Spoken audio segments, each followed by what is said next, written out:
Hi, I thought it'd be fun to build one of these little DSO portable oscilloscopes. Here we go. First thing they tell you to do is apply a 9-volt supply to the input jack, and that's with a positive center pin. And the scope should boot up and give you a basic display. So here we go.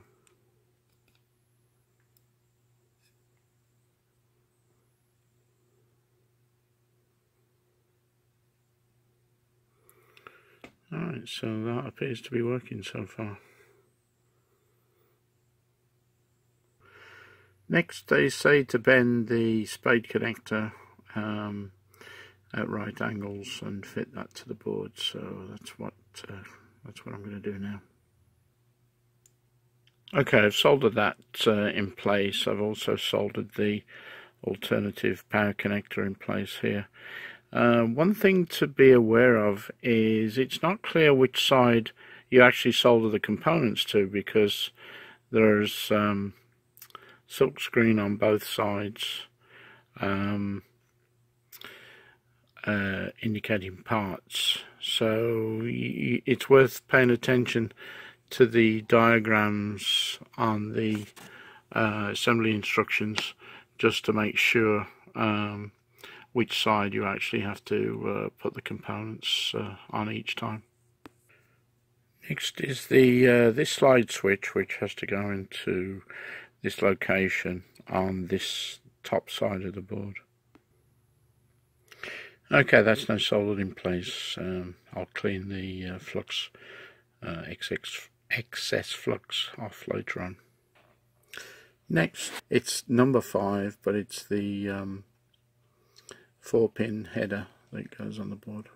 Next, the 4 tactile switches that will go on the top side of the board with the display, because they have to be accessible from the front of the unit. Okay, so all the switches are in place, all the push button switches anyway. The power slide switch is in place, and let's see, looks like we remove a resistor off the board next, R30, and R30 is right there. It's actually a link short circuit to bypass the power switch for the initial testing of the board. So that comes off, and then the power switch is active after that. Okay, R30 is now removed from the board, and I just tested it with the power switch. The power switch is now active, and I'll test it again with the power switch. Okay, so now the switch is fully functional.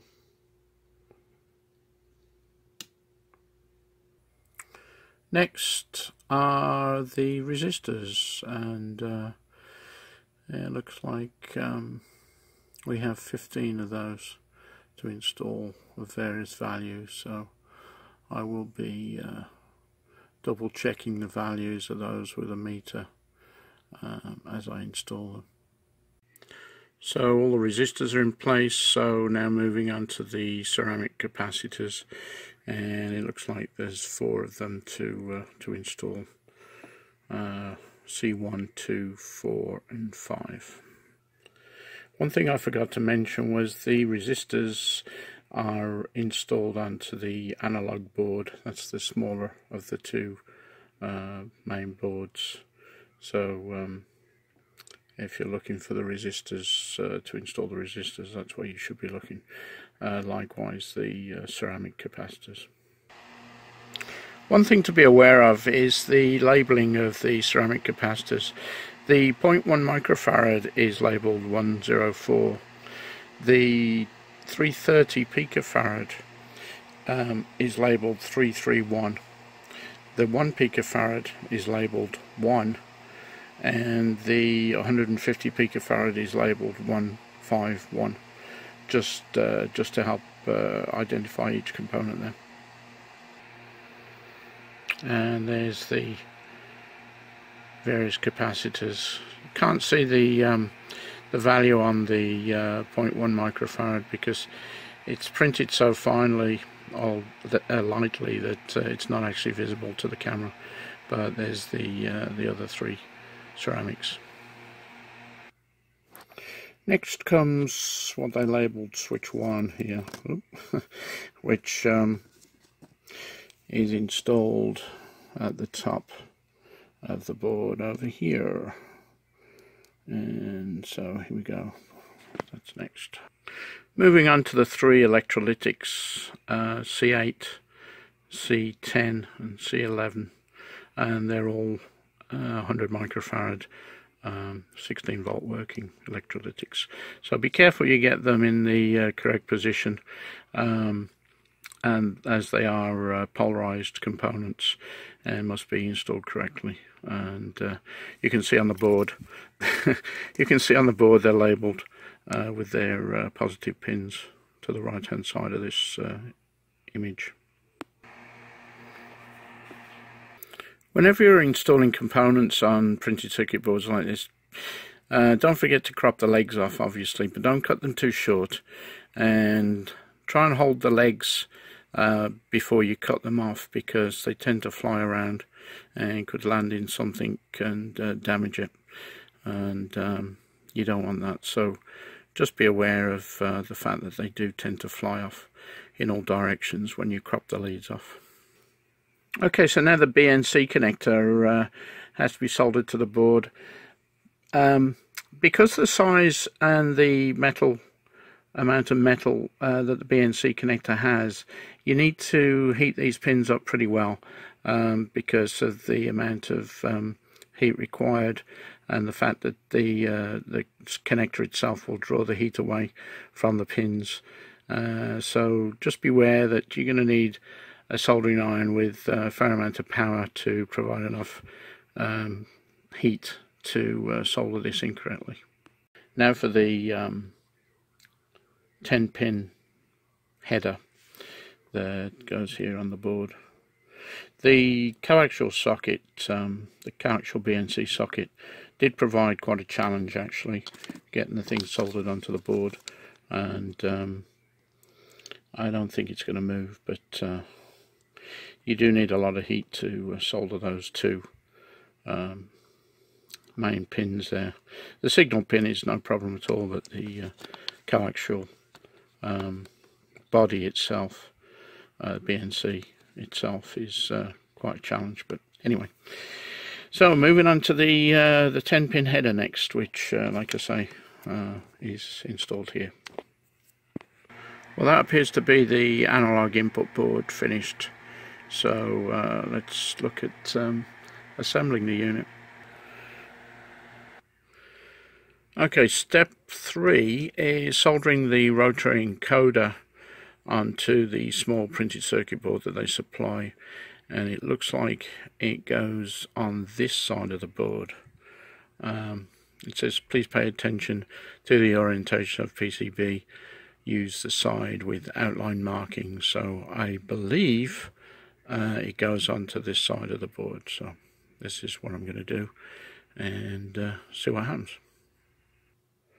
Well, based on this diagram, I believe I've soldered this on the correct side, so we shall go ahead and start the part 2 of the assembly instructions.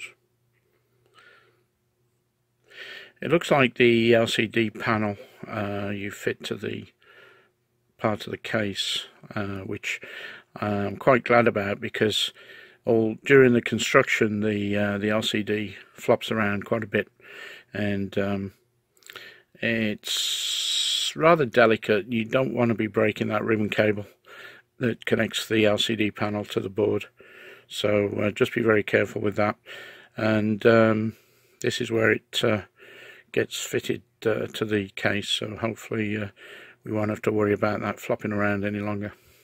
Quick tip here: remove the protective film, because the protective film will get trapped on the case when you install it into the case, so make sure you remove the protective film off the screen beforehand. Okay, that last part's a little tricky, but anyway, now the LCD is in place, and so is the rotary encoder. So moving on to the next part, which is doing some tests of the analog board and making sure the various voltages are correct. Okay, tested all the voltages and they appear to be correct, so now I'm moving on to the rest of the construction phase. I've put the analog board into the back of the case, making sure to connect the front panel or the end panel there before you screw the board in with the 4 screws. So that's now in place. Okay, then we combine the 2 halves, making sure that you slide the sample signal connector through the top part of the case here, and then apply a small amount of pressure just to connect the 2 halves at the 10-pin connector. At this point, get the bottom panel in where the power on-off switch and power connector is, as you won't be able to once you apply the other half of the case. Well, after a little bit of difficulty getting the thing together properly, I've powered it up again and connected to the 1 kilohertz sample signal, and it appears to be pretty good. There's a few tricks to getting the thing calibrated, which basically you can hold down various buttons on the front there to get it to do different things, including you can also put an on-screen display up on the screen, which is quite handy. Quite a nice feature for such a simple oscilloscope. Something I did off camera was the probe compensation procedure, which is fairly straightforward, but I needed all my fingers and toes to do it. I couldn't hold the camera and do it at the same time, so actually it's a phone, not a camera, so I couldn't do that and film it at the same time. But anyway, that was a procedure that I carried out as part of the process of constructing this. I'm injecting a 1 kilohertz square wave at 1 volt peak to peak into the scope, and it's pretty accurate. You can see the display there. We're at 0.5 millisecond per division on the time base, and 0.5 of a volt on the vertical deflection. So that's showing a 1 volt peak to peak waveform, square waveform at 1 kilohertz. And to get some additional information, you can press the OK button and hold it, and you get a nice on-screen display giving you frequency, duty cycle, voltage, maximum, minimum, average, peak to peak, and voltage RMS. So all in all, not a bad little scope, and quite pleased with it, and fairly easy to construct. So if you're looking for a simple small portable oscilloscope that runs off 9 volts, 9 volt battery, although it wouldn't last very long on a 9 volt battery, this isn't a bad deal, and it's certainly cheaper than a lot of the lab-based units, and it's the JYE Tech Limited scope, the DSO shell DIY kit. So I hope you enjoyed the video. If you liked the video, give me a thumbs up, and I look forward to doing another video for you in the near future. All the best. Bye for now.